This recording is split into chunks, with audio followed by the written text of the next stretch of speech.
Have you ever asked your partner something important, like bills to be paid, a dinner night out, and all you get is silence, or worse, you get the I don't know and maybe.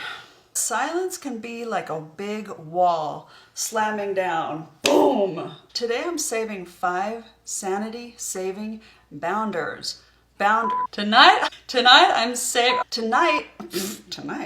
Today I'm sharing 5 sanity-saving boundaries. Plus, you gotta stay for the plus, the emergency tactic. It works. It's helped me from losing myself when my partner has a shutdown.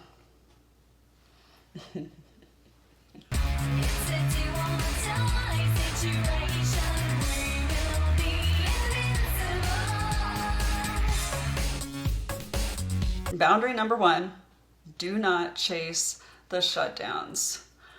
I can remember myself following him all around the house, like this lost puppy. I can't believe I did that. Yeah, don't chase the shutdowns. When they go quiet, the instinct is to push harder, to ask again, to demand an answer. But chasing only makes them retreat further. I followed him all around the house. It's like yelling in a cave and it comes back emptier than before. We need to do this now. Maybe. We need to get this bill paid today. I don't know.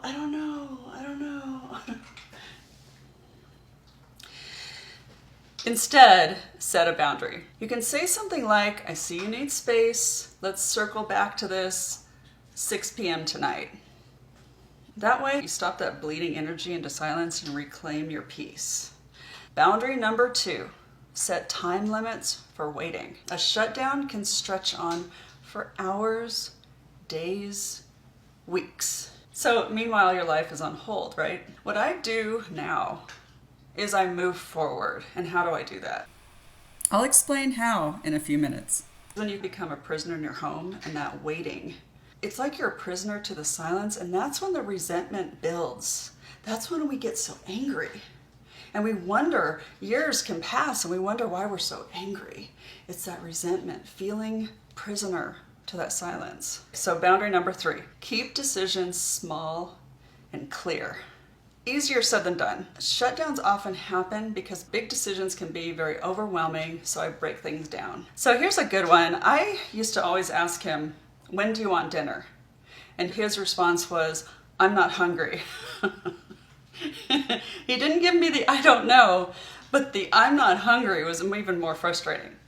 So now I say, what would you like? Tacos or enchiladas? We're gonna eat at 6 o'clock. Then he can come back with, oh, that's too early. And then I say, instead of asking what time, I say 6:30 or 5:30 and leave it at that. He'll usually give me a time. If he doesn't, I move forward, I eat dinner on my own. You have to, keep that boundary strong. So in doing that, you shrink that wall into that big boom wall that comes down. It goes, burp. Boundary number 4, protect your emotional space. How do you do that? When the silence feels like punishment, sometimes you can start to spiral. Did I do something wrong? Am I being too sensitive? Am I being too much? Not enough. That self-blame is a trap. Truly, I've been there. I've stayed up countless nights. My boundary now is the silence isn't a reflection on me. It is a shutdown. It's not my identity. It's not a reflection of my self-worth, for sure. Boundary number 5, we're getting to the end. We're getting to the emergency tactic one. Boundary number 5, don't negotiate in silence. There's a tough truth to this. Sometimes the shutdown isn't a symptom, it's a strategy. Okay, it can be used as a control, stalling until you give in, until you do everything alone, till you make the decision alone. So how the boundary is clear here is that I move forward. I don't wait for a decision.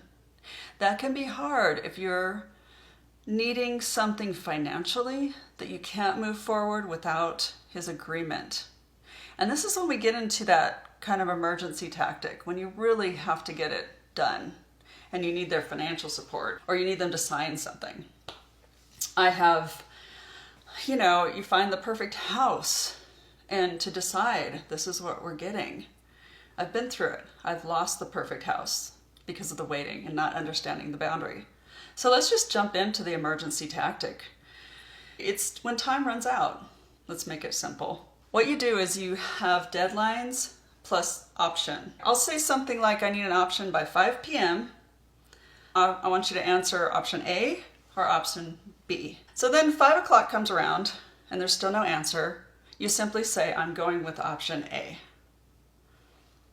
Now, if they need to pay for it, I would go as far as, this is up to you, if the car needs fixing.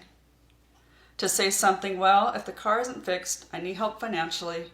If it's not fixed by tomorrow, I can't get to work. And have it kind of, really make that solid decision that says it needs to get done. And yes, they may get angry, but the indecision is the destroyer. Taking action saves your sanity. Believe me, I know. And I'm sure you do too, if you're a Cassandra sister. I want to add something here about the dark side. The silence from the shutdowns, it can be a power tactic. It can be that I don't know, and that kind of coercive stuff. And if you use these boundaries, even though if it's severe as that, it'll still work. You're letting them know that you're not playing the game. You deserve clarity, you deserve peace, and you deserve a voice in your own home.